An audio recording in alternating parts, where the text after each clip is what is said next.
made for.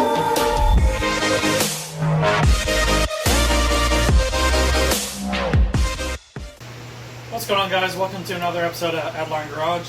Today we will be installing some G-Loc pads and some rotors that have been over there for quite a while on the Mustang, because we're doing a track day in Sebring in 7 days. So these pads are G-Loc 12s, the R12s, and then R10s, which would be the good, like the perfect kind of, I guess, grip level or stopping power between the front and the rear.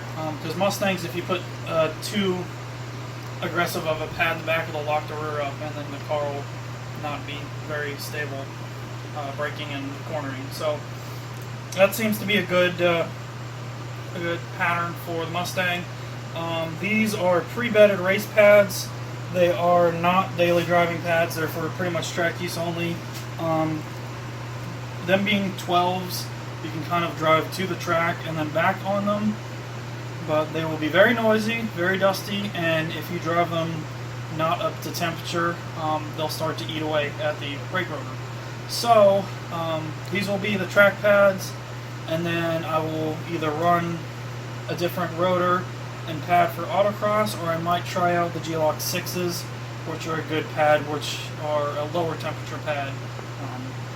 And then if I do the same brand, I'll have to switch rotors because it's the same compound. So we'll get started with that. Also, I had to order or track down a 19mm deep socket 6-point half-inch drive to fit over those wheels, because those wheels have very small lug holes, I guess what you call it. So not very many. Here, I'll show you guys the pieces already, but these are very small, so not a lot of like normal sized anything to take lug nuts off will fit.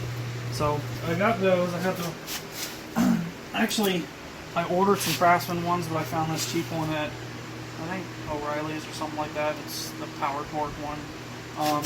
But it being the extended wheel studs, I don't have the tuner lugs anymore in the front. So I had to find a key that was long enough that would go over the entire wheel stud, because these are 3-inch wheel studs. That will go over here, and then that's a half-inch drive, so I can use the torque wrench and a breaker bar if I need to. So yeah, so I guess we'll get started with taking these tires off, and we'll work on the fronts. Okay, so first up to do the brakes. I guess I'll show you how to change the pads without taking the caliper and rotor off, but we're going to have to take the caliper and rotor off anyways. So what you do, there's 2 pins for the Brembos. These are the same for the Camaros as well.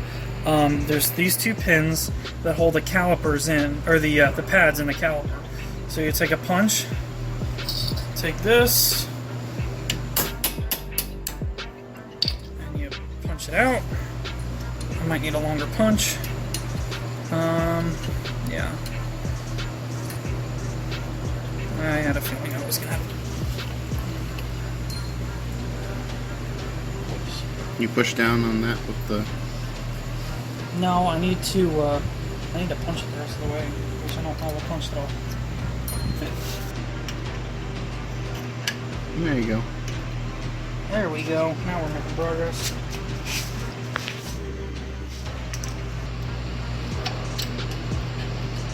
Okay, there's one.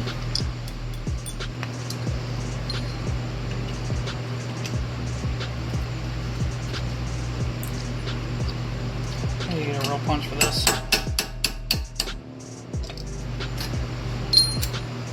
There's 2. And then all you got to do, it's really hard because I'm trying to stay out of the way of the camera.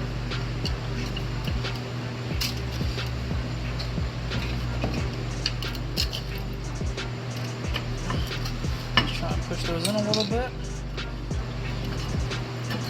and the pads will slide right out.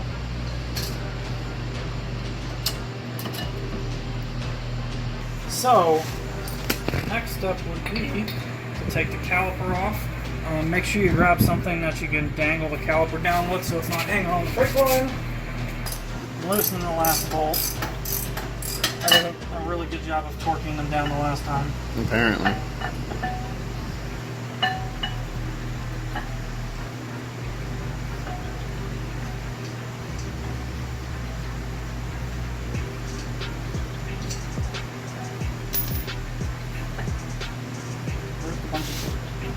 Right there.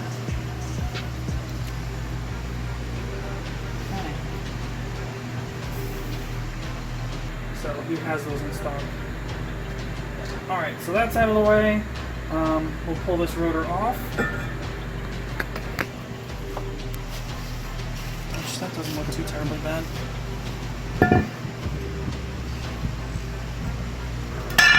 Oops, that didn't work. That is glazed though. So, yeah.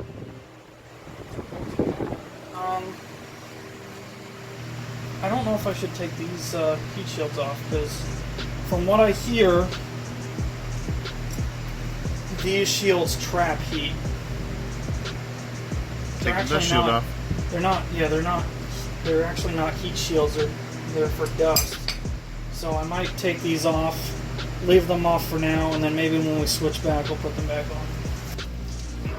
What I'd like to do is I'd like to get a stock set of these and make ducks. And make a backing plate for ducks.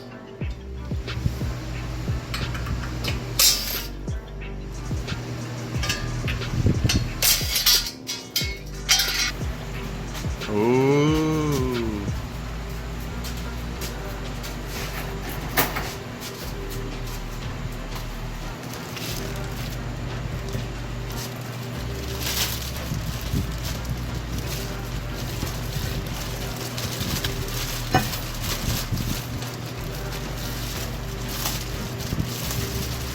Rotor as big as Honda Civic wheel.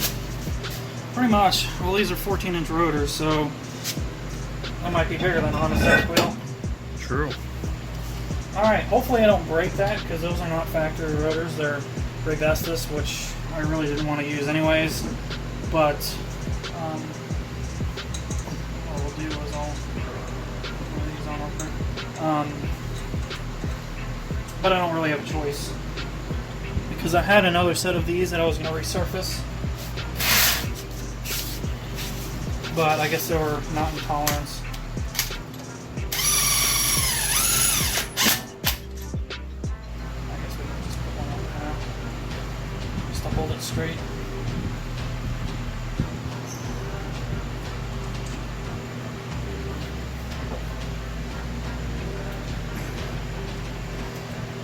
So AP, you should really go cross-drilled and slotted race car rotors. No, because I will crack those in half so quick.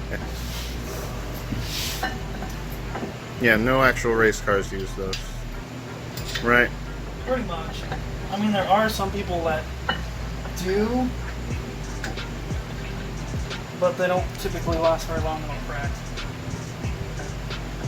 Because all you're doing is, number one, putting less surface area for the brake pad to work, and then you're essentially wearing the pad faster, and they actually heat the rotor rather than cool it.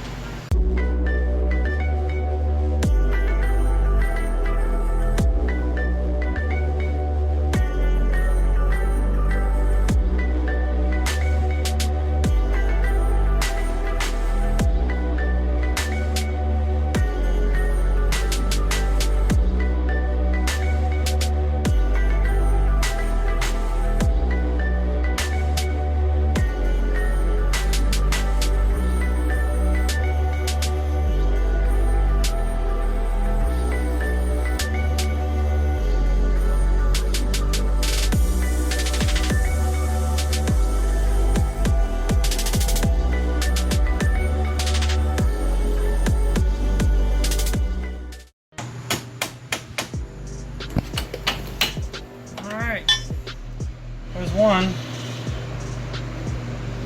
I gotta tighten these still.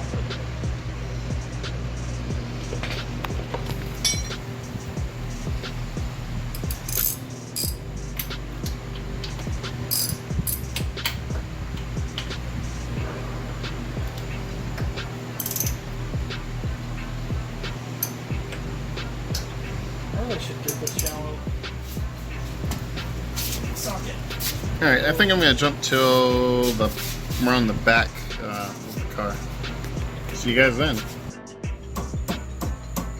Alright, so we are finally on the back of the car. AP, what are you doing? I'm taking the rear calipers off.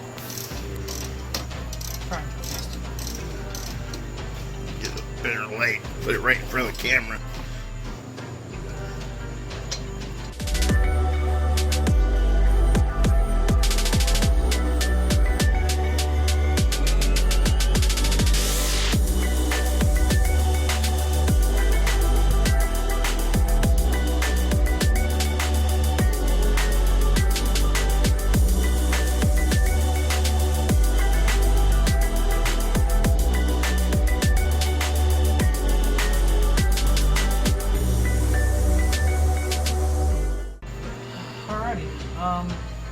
You want to go grab a rotor?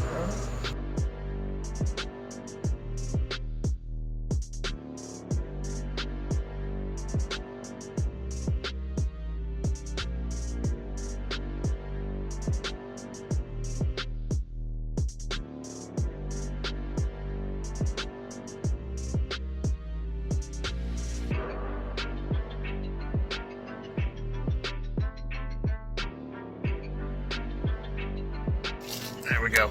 Wrapped and ready.